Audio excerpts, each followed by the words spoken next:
One of the weirdest bits of bookmaking that I've ever seen is in this race, and I'm not going to blow smoke up your arse.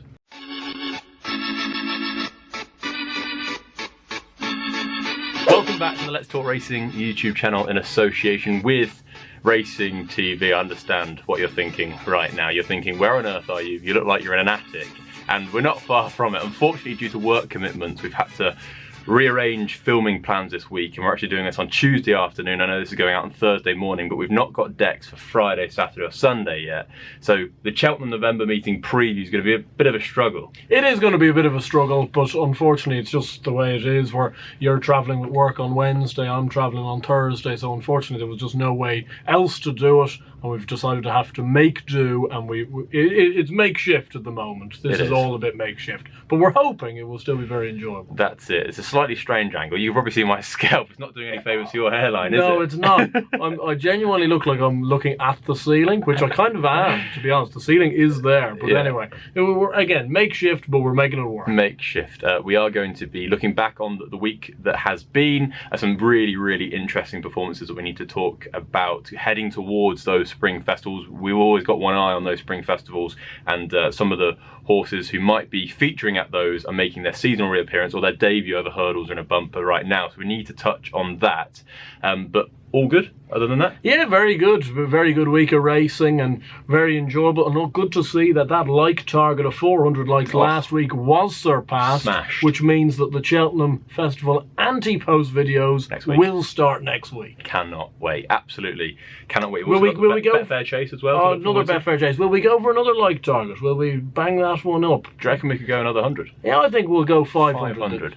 If we do 500, should we give away something next week? I'd love to give away something. There we go. We'll find something. 500 likes on this video, we'll give something away. Right, we're going to fire through the performances, and then we're going to talk about the Cheltenham November Meeting right at the end. That will be briefer than usual. We do apologise, but we'd rather get something out than not. Firstly, Thursday, Clonmel racing was really good. Allegory de Vassy made a winning return. What did you make of her? I thought she was actually quite good. She made a mistake at the first. She seemed to warm into it after that. She's a little bit high at her fences at times, but I think she's still very impressive the way she did it in that ground. You've got to realise in that ground at Clonmel, you just cannot be impressive. It's just near on impossible because it's such a steep incline in the last furlong and horses are tired. Mascada was awfully disappointing. I don't know what happened there. Obviously, a few people think that she before that race was going to potentially go on to win a mare's chase. Doesn't look likely on the back of that. Allegory de Vassy, as much as I was well against her last year, does she not just set the standard if Impervious isn't there? That was my question to you. Obviously, now Impervious, is she out for the season? No, not necessarily, but she may be in a situation where if she's going to get to Cheltenham, she won't get a run in before Cheltenham. Or it might be touch and go. Yeah. Obviously, she sets the standard. Of course. But if, say, she didn't get there, Allegory de Vassy is next best. Yeah. Is she going to go and win that race? Well, if she performs like she did last year at Cheltenham, she will. If she performs like she did at Ferriers and Punchestown, where she awfully underperformed, she wouldn't. Yeah. But her Cheltenham run and her runs before Cheltenham last year would entitle her to win the race if Impervious wasn't in it. And I think you've got to say that in terms of, I'd give her the benefit of the doubt, Ferriers and Punchestown may have been at the back end of a pretty hard season. Yeah, I suppose the only people that only horses that could come out the woodwork are like maybe a Zenta, but then she's quite young. Allaho ran on the same card. Great to see him back. What did you make of him? Yeah, he was very good. Look, it ended up being a bit of an egg and spoon race. He went out in front because obviously French Dynamite was a non-runner. Janadil wasn't really put in the race, but he jumped very well. Again, tired horse at the end. I suspect they'll go softly and have the Ryanair as the main aim. I couldn't see this horse turning up at King George. I don't think they're going to risk it. I think they'll skip Christmas altogether, run in Thurles like they did a few years ago, and then on to the Ryanair. And again, another one of these horses, if he comes back and runs to probably even 90-95% of what he did when he won his 2 Ryanairs, he'll win a third. His injury wasn't a physical, like a muscle injury, it was a blood. So possibly that might make him more likely to come back to what he was. A Rainbow Trail won the bumper for Gordon and Jigginstown. I thought he was very good actually. Went through the ground that was testing towards the end very well. I think he could be a nice horse. Willmount won at Newbury, first start for Nicky Henderson. Where do we sit with him? I thought he was very good. Race? The race was poor, but at the same time, quite a lot of the races are poor at this stage of the season. It's hard to know, because this time last year, Jet Powered won a race like that. True. Everyone kind of clamoured that he was the bee's knees. That being said, a few years ago, Shishkin did the same, and he was a proper Grade 1 horse. So very hard to know. I just liked the way he kept galloping, and I really, geez, if I could just watch his jump at 3 out on repeat, and on repeat and on repeat, I'd be a happy man. I was impressed with him. I want to see him then kick on again, and maybe do it at somewhere like a Kempton, where it's a little bit sharper and you've got to really show speed, because they're talking about the Supreme with this horse. Yeah, the one thing I just said, looking at him, obviously hard to know in that type of race, the way he raced didn't scream to me that he's a natural 2-miler. I just thought he was the type of horse that would just keep length and potentially might be better up in trip. Friday. Down Royal, the rearranged Down Royal. We did get to see Brighter Days Ahead again. She was good. I thought she was very good. Are you more of a believer now? No, I was never not a believer. I think she's good. She sets the standard on what we've seen thus far. As we're recording, Dice Ardinos actually ran today at Huntington, was decent in a pretty Mickey Mouse race. Look, she's a very impressive mare. Her jumping needs improvement, I'd say. Needs improving, but that will come with time. And she's got time to do it as well. She's got time, and that's the reason I think Gordon has her out at this stage of the season. She's getting runs in decent races. Yeah, the likes of a Bantown Girl's a pretty exposed mare in second, but she's an honest mare and runs her race quite a lot of the time. And she was the only 4-year-old in the field. Yeah, I think there was a lot more positives to take out of the race than negatives, and I can't see why she wouldn't turn up to be one of the better Mares Novice Hurdlers this year. Whether she's going to win the Mares Novice Hurdle itself, which she is favourite for, I'd be probably dubious at this stage of the season. I agree, but at the same time, she's more than worthy being the favourite at this time of the year. Yeah, I agree with that. I think that for her to now progress into a Mares Novice Hurdle winner, I think she does need to scrub up on the jumping. If she can get more professional and slightly less babyish, I think she'd definitely be a big contender. Irish Point beat Magical Zoe. Is he just going to have one day in mind, and that's simply getting back to Aintree to win that Aintree Hurdle? It comes across like that. He's a horse I really like. I just love the way he goes about things. He jumps well. Obviously, when he performs well as well, it kind of gives a little bit of a boost to Marine Nationale. It does. But at the same time, I think Irish Point has done enough for me in his own right. He won at Aintree very impressively, and obviously he was good. I think Magical Zoe's still a very good mare, and she was getting an awful lot of weight from him. Only thing I'd say about Irish Point is obviously a few people talking about potentially him going up and running in a stairs hurdle. It just won't happen, unless something happens to Tiupo. Even if it does happen to Tiupo, he's not the type of horse. I really, really like him, and I probably would back him in an Aintree hurdle if Constitution Hill wasn't there or something like that. But I wouldn't back him in a stairs hurdle. I think he's got actually quite a bit of pace. Founder 50 was very good. In a race that Gordon has used with Ombar Allen, Sam Crow, Delta Work, Mighty Potter, and to be honest, I was slightly surprised that he was the designated horse for that race, but he proved me wrong. He was good. He was very good, jumped very well, as you said, and Colonel Mustard's a pretty good stick in second, and put him away very impressively. You'd think next up Drinmore for him, and his credentials will really be put on the line. I think the one thing that would just be nagging me is that when he went up to that level as a novice hurdler, he underperformed, and we've just got to see him go and do it in novice grade 1s, grade 2s, and then he could be a very good horse. Firefox in the bumper.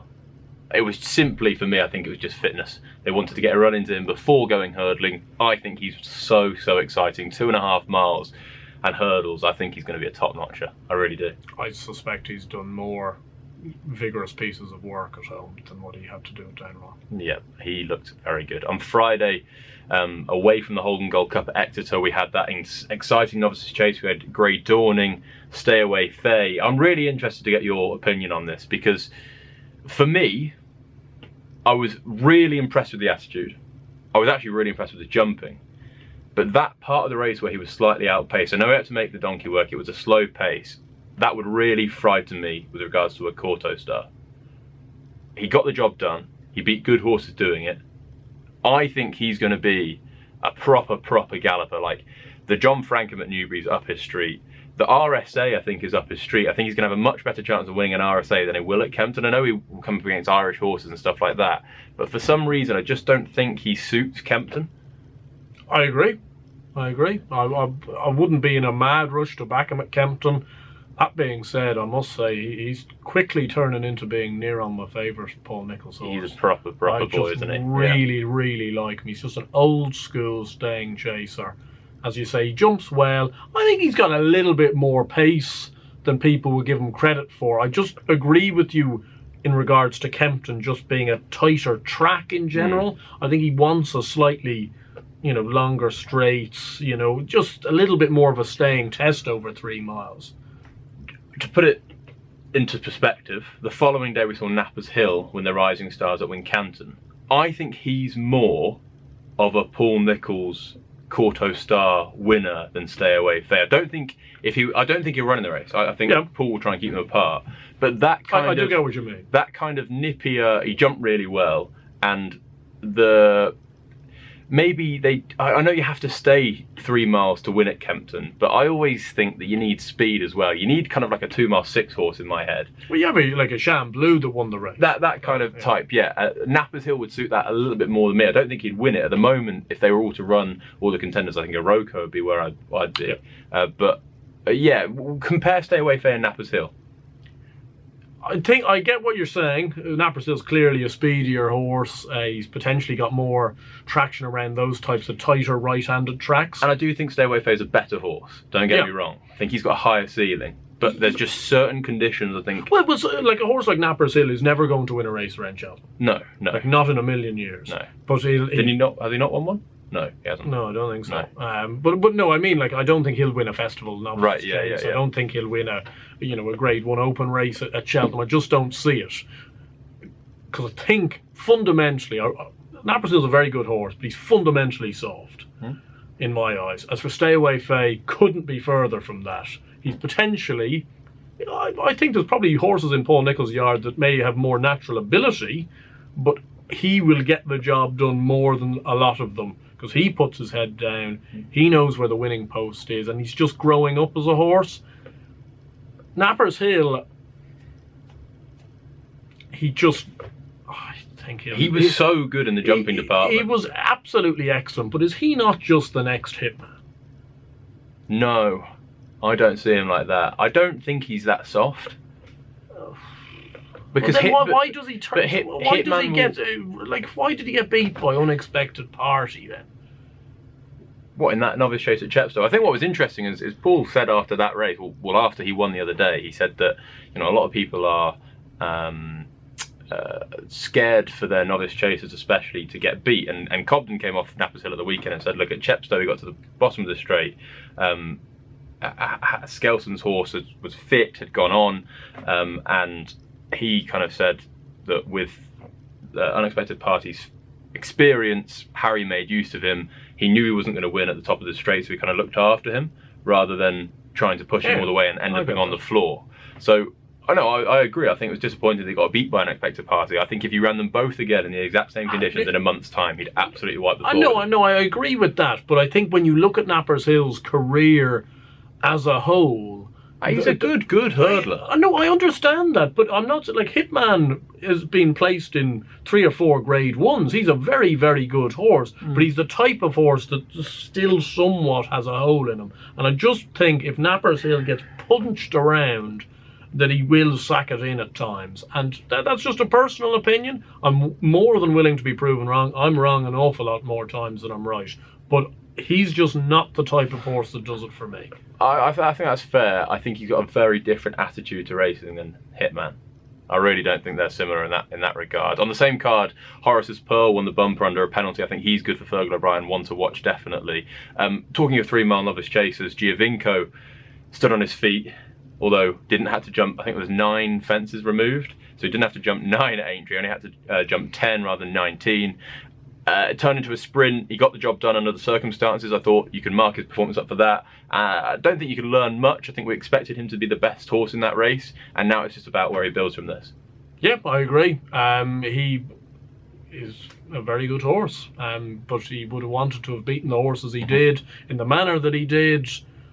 you couldn't. I don't think any more of them or any less of them after Aintree. Back to Ireland, Down Royal, down memory lane, made his hurdling debut. What do we think of him? Yeah, he's a very good horse, but my goodness, this horse is being overhyped. Oh, geez, it's really, really doing my nut in. Looking at Twitter, looking at videos and stuff like that. People are obviously more than entitled to their opinion, and this is bias aside, but he has done absolutely no more than what Release the Beast did at Galway the other day.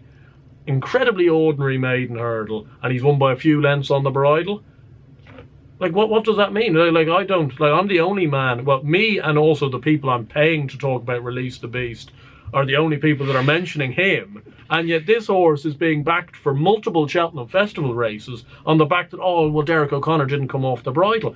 Like, Derek O'Connor rides like that. He rides full of confidence. He rides horses to stay on the bridle, and he's beaten a horse, you know, that was 0-for-4 in bumpers, trained by Owen McCarthy. He was a decent trainer, but, like, you know, this form is nothing to write home about, and the fact that he's just won on the bridle means everyone's suddenly backing him for Cheltenham. Just doesn't do it for me. I don't think he'll win the Supreme. I don't think he'll win the battle. I just think, genuinely, we'll talk about one of them. I think you probably, obviously, if you wanted to win 25 lengths, he probably could have. He probably could have, but my issue with it is that everyone's talking about him because of Gordon's week at Down Royal, and we'll talk about one of them, but there was 2 horses down in Gowran Park. I was down in Gowran, but there was 2 horses down in Gowran Park that ran in maiden hurdles that were far superior to what he achieved. I agree, and the sounding from his homework, well, the vibe from his homework suggests that they were slightly underwhelmed with him, and maybe he saves it for the track. I would be really excited wherever we see this Romeo Coolio. Qualameter is going to be out soon as well. I think Romeo Coolio could be better than her. She cost €500,000. Really excited to see where he goes. Romeo Coolio, that is. On the same card, Down Royal, Jerry Colombe won.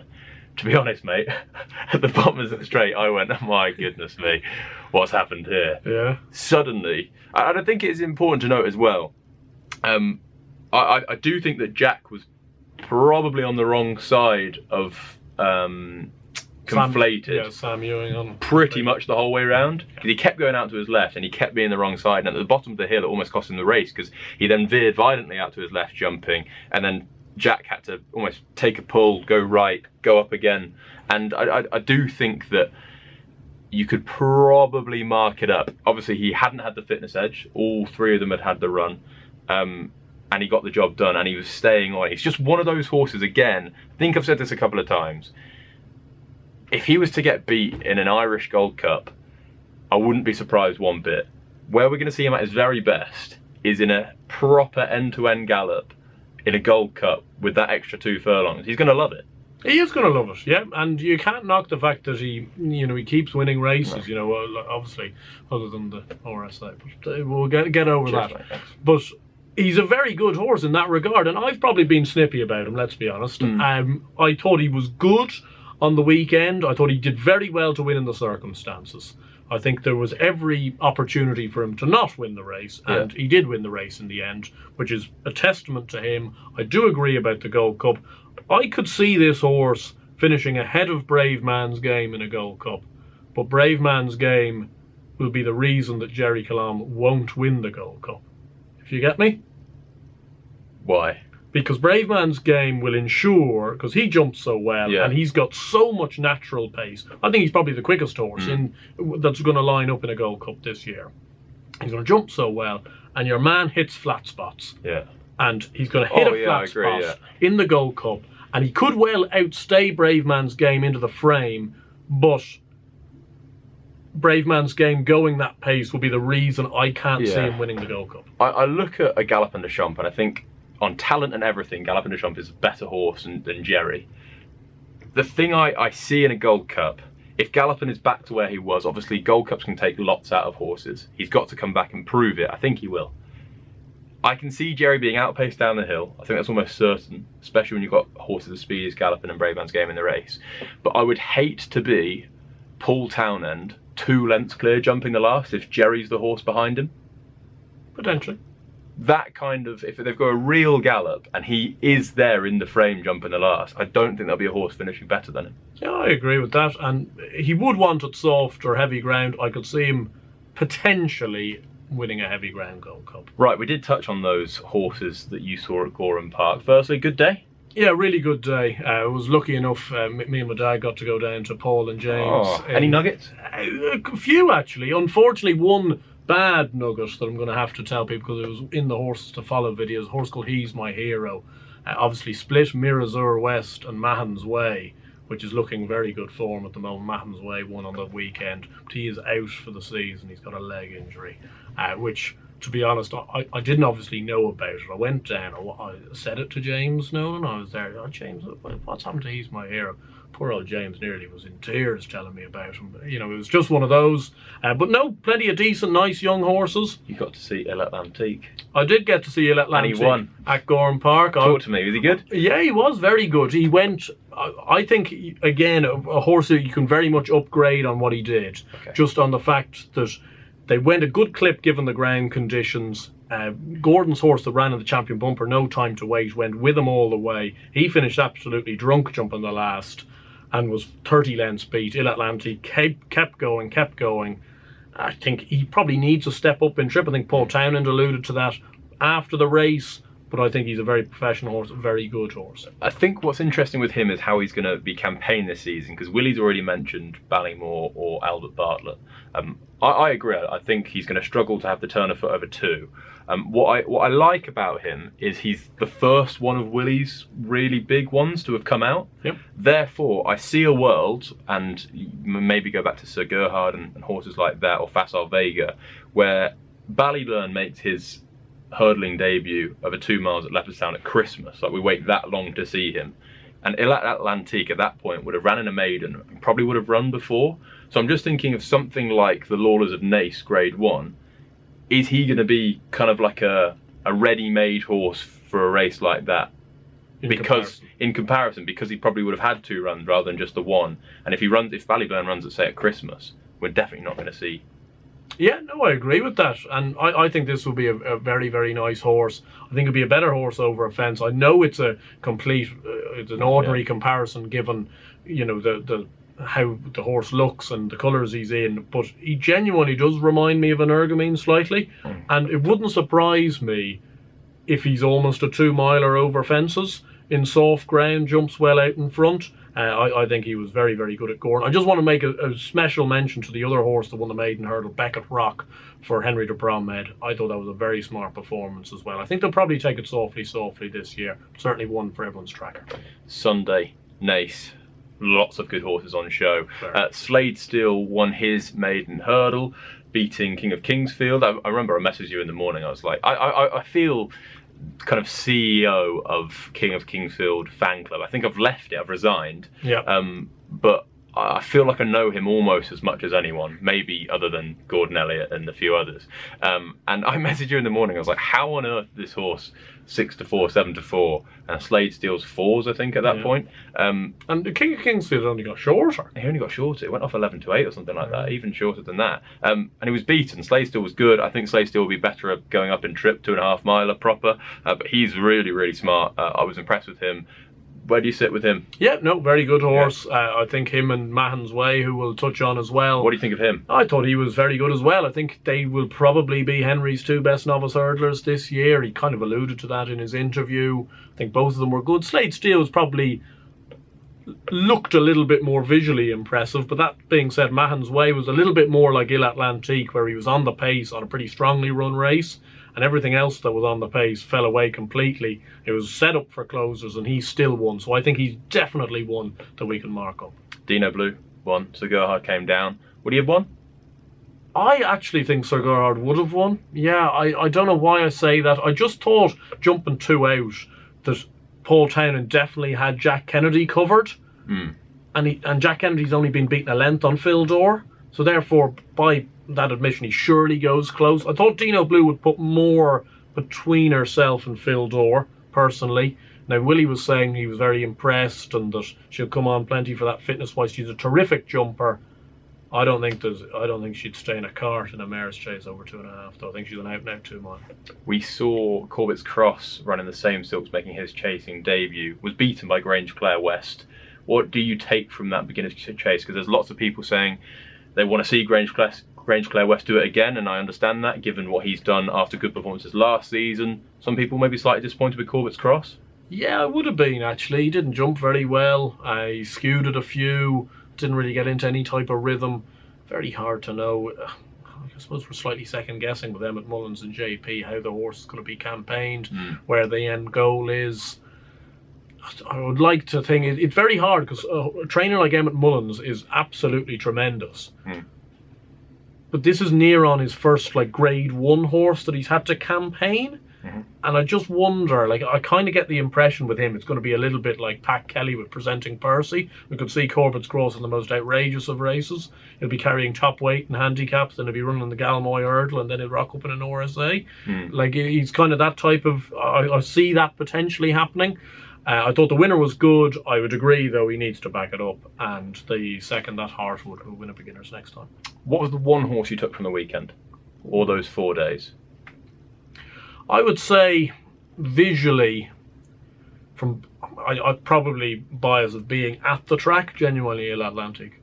Oh, that makes me happy. That really makes me happy. I would say Firefox. I thought he did it really well. I know it was just a bumper. I know he's 1 to 6. I know he's entitled to do it, but he's really matured physically. I feel this is just a puff piece for each other. I'm there giving up. You're probably your best horse to follow this year. I'm there going, that was great, and you're doing the exact same for me. Let's all just pat each other on the back. Let's just pat each other on the back. Right. Let's talk about Cheltenham this weekend. This is going to be a brief preview. We're going to touch on some of the bigger races because it's Tuesday. We don't have decks for Friday, Saturday, or Sunday. We don't know who's going to run. People are double entered.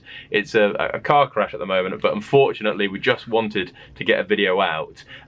It's a sad probably state of affairs when JPR1's 2-1 favourite for an Arkle trial, isn't it? Yeah, it's an even sadder state of affairs when I actually think he'll win the race as well. Oh yeah, I couldn't put you off. I quite liked him potentially to run against Snappers Hill there on the weekend. He didn't end up running. Like Mighty Tom is second favourite. Now Keane Collins has done a very good job with Mighty Tom.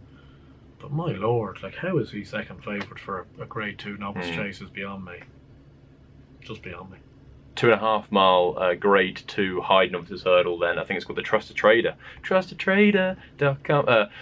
Their novice hurdle. Captain... Are you in jingles these days? Yeah.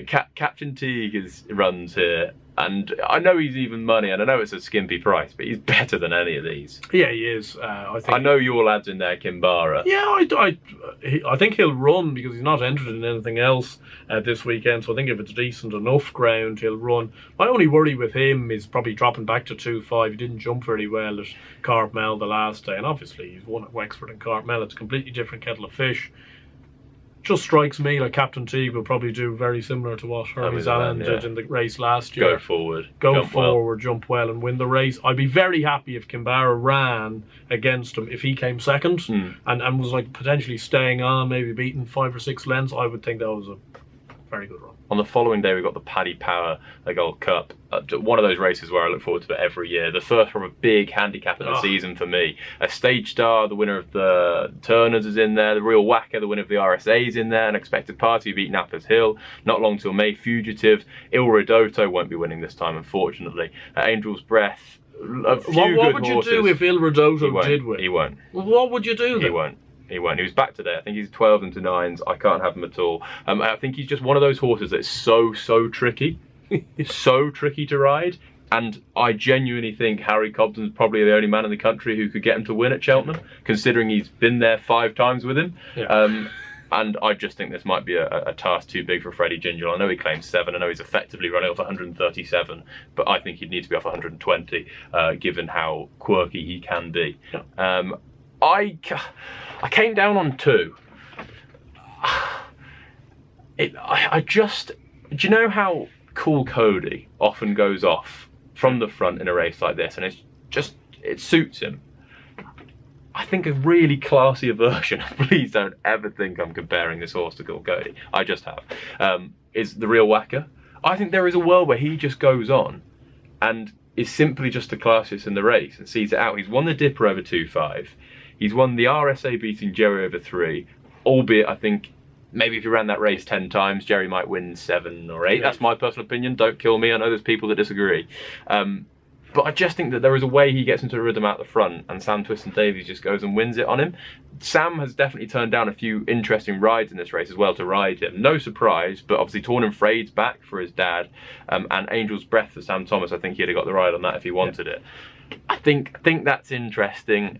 He might be second to a horse that I like, Final Orders, for Gavin Cromwell, who mopped up at the October meeting. He's won on heavy ground before. He's won over 3 miles before. He finished 5th in the Grand Daniel at the festival. I just think 2.5 miles, strong pace might suit him, and he might go under the radar. I can see him coming off the pace and finishing well. He's 14 to 1. I'll back him each way. Yeah, well, I can definitely see that, because it'd be, as you say, it'd be ridden to place and ridden to run well by Keith Tunna, who's usually so good at kind of locking those horses away at the back of fields and kind of weaving his way through. My only question with the Real Whacker is, I understand your logic, but can Stage Star not just do that as well? He can. I think the Real Whacker's a better horse than Stage Star. I think he's classier. Potentially he's classier, but he has to give him £7. I still worry. And Stage Star won a Grade 1 at this trip. I still worry with Stage Star that a big field handicap where he doesn't get it his own way at the front, because he kind of did at Cheltenham. Yeah, but he did in a big field handicap at Trials Day. Yeah, it was a big field handicap, and he got his own way out in front. I think the Whacker's a better horse. Yeah, no, I can understand that. I thought not long till May had a bit of a squeak, and a bit of weight from Stage Star, and getting £10 off the Real Whacker. He's 15 to 2. Thought he ran a good race at the showcase meeting, went 4th over 2 miles. I think back up in trip. This, I think, was the plan all along. So fingers crossed. The Schlur chase on Sunday is an interesting one as well. We've got John Bon in there, we've got Edwardson, we've got Nube Negro, we've got Banbridge, Editeur de Gite, Dancing on My Own. Chance Banbridge stays in Ireland, maybe, entered there as well. Potentially, I think he could well run in this though, because it's more likely to be better ground. John Bon's 1 to 2. Edward Stone's 11 to 4. Is that right? Well, it's right based off what John Bon did at Sandown at the back end of last year, potentially. I feel like I'm a new man this year. There's horses that I couldn't have had in years gone by that I'm suddenly just kind of coming to epiphanies about. Edward Stone. I think he's just a thoroughly underrated horse going into this season, considering he's had 1 blip. Everyone's entitled to 1 blip in their life. I've had more than 1 blip in mine. Will he beat John Joe? John Joe? John Joe. Well, I hope he beats John Joe. John Bon? Well, John Joe will be on John Bon, won't he? Maybe Nico. Maybe Nico, yeah. Or Coleman, no? Is he back? Oh, no, sorry, he's not back, so Nico will probably be on him, I'd say. I would back currently Edward Stone at 11 to 4. Interesting. Right, big handicap hurdle coming up next, the Greatwood. This Mullins horse, the Burn horse, apparently he gets in. Well, apparently he does get in. 6 to 1, been pumped in. There is vibes and there is lots of WhatsApp messages going around that this horse is just extremely well in. Yeah, he could well be very well in, but I remember Paul Byrne and Emmett Mullins had a horse that was backed into favourite anti-post for this race last year. Can't even remember the name of it, of a similar enough weight. I was pulled up after 3 or 4 hurdles. So, like, it's complete hearsay, and it's complete Paul Byrne. Like, bookies just run scared of Paul Byrne, with just reason, at times. But this horse ran out through the wing at Mallow the last day, and was beaten 10 lengths in a maiden hurdle the time before that. Like, one of the weirdest bits of bookmaking that I've ever seen is in this race, and I'm not going to blow smoke up your ass. Well, please do. But it's actually a really, really good Greatwood. Yep. I think there is so many possibly. I actually think you will look back at this race. You know how last year we looked at the Silver Trophy and went 4-1, 4-1, 4-1? I think you could easily look at this race, and I think you'll find lots of winners in there and horses that are better than their marks. I think we could go through them. So the mean line is 6, coming off the back of a win in the Welsh Champion Hurdle. And Knickerbocker Glory won the last day. Don't like him too much. Iberico Lord's interesting for Henderson of 126. Lure de Sud again, a 5-year-old, first full season in the country, better than 130. Lucia, we know how classy she is on a day, 136, she's interesting. Ginkoko finished 2nd, so I like to move it in the race last year. And then we get to the point where I can't really work out. Blue King Daru is is rated 138, and Lookaway is 132. So he has to give him £6. He's a 4-year-old. I know he won the Holdings Hurdle, but it was the worst Holdings Hurdle I've seen ran since I've been following racing. And Lookaway's coming off the back of a Supreme Trial win, Grade 2. They're both the same price. Just makes no sense to me, really. Going through them again, there's some really interesting. Godante's in there. Affadil's interesting. Yeah. Second run Punctuation. after. Any harm in asking? Punctuation. It's a really good race. It wouldn't surprise me if 10 of them won the race, to be honest. Yeah, no, I agree with that. I think it's a very good race. Why is Blue King Daru the same price as Lookaway, having to give him £6 as a 4-year-old? Is it a Paul Nicholls thing? Paul Nicholls, Neil King thing? You know, just a little bit of a kind of trainer bias, big trainer, small trainer sort of thing. I'm going to back Lookaway in this race at 12 to 1. I completely understand why. I think he's got a very good chance. Again, similar to what you were saying about the real whacker, like I like to move it made all in this race last year. It can be done. Usually festival handicaps or not even festival handicaps, Cheltenham handicaps just suit horses that are more on the pace. If he doesn't go any mad clip in front, I just don't see how he doesn't run a good race. Like, he was very good at Cheltenham the last. Hard to see him at the places. Yeah, he jumps well. I think you're right in terms of, I think he will stay more than 2 miles. So therefore, kind of making use of him at 2 miles could be very effective. As I say, jumps well. He ran very well at the October meeting when winning a Grade 2. It was a poor Grade 2, let's be honest, but he's only been raised £10 as a result. He'd have been some rick in this race off 122, but I genuinely still think he's got an incredibly good chance of 132. I think that's where my money would go at 12s as well. I think this has been a full circle podcast of the highest order. I think it is. But if you actually look at it, he's the one who's been to Cheltenham last month on similar ground. He ran really well. He showed speed I didn't think he had. He went forward. He was straightforward. And it's a big handicap. He's only been put up £10. Yeah. It's not the worst thing in the world. Well, for winning a Grade 2. And if you're actually looking at the horses around him in the market, I think that he definitely is the standout. Punctuation, I didn't realise that win the other day was his prep run for this. So he's obviously going to be in great form. Any harm in asking has come off finishing second to the Mean Lion. I'm convinced that horse will win a big one day, but he won't be for me here. I had a strong opinion on Affadil before that race in October. Disappointed. Would it surprise me if he bounced back? It wouldn't. It's a really good race. I'm really looking forward to it. So I kind of semi-hope that the Mullins horse doesn't go and win off 115, and we do get to see a proper race. But I think my money would be with Lookaway at 12s each way. It's very good, man. There we go. Right, now very quickly, best bets. I am only going to put up one, and it's going to be Lookaway at 12s each way for the Greatwood. Just going all in. I am, yeah. Yeah, well, he's getting the kiss of death. We're going both in on him. It didn't work last week, did it? No, very much not. Horse is still running around Exeter, unfortunately. Yeah. I quite like him at 12 to 1. I think in the first race on Sunday, the 10 past 1, I think the Kemble Brewery is going to make his hurdle debut in the maiden hurdle. I back him again. He may be favourite, but I think he'll win, to be honest, based off his bumper form from the last day. And then 2 for Friday, the cross-country race, I think it's 2:55. An old friend of mine, Diesel Dallier, runs at 10 to 1. I don't think Delta Work will be, off for his life. I don't think Galvin will be off for his life. If they do run, this horse did get a prep run, which he didn't get last year at all. I think he's got a good chance at 10 to 1. And the 4:05, the last race, he's got actually 2 entries on the card. A horse called Belgo Prince for Tony Martin.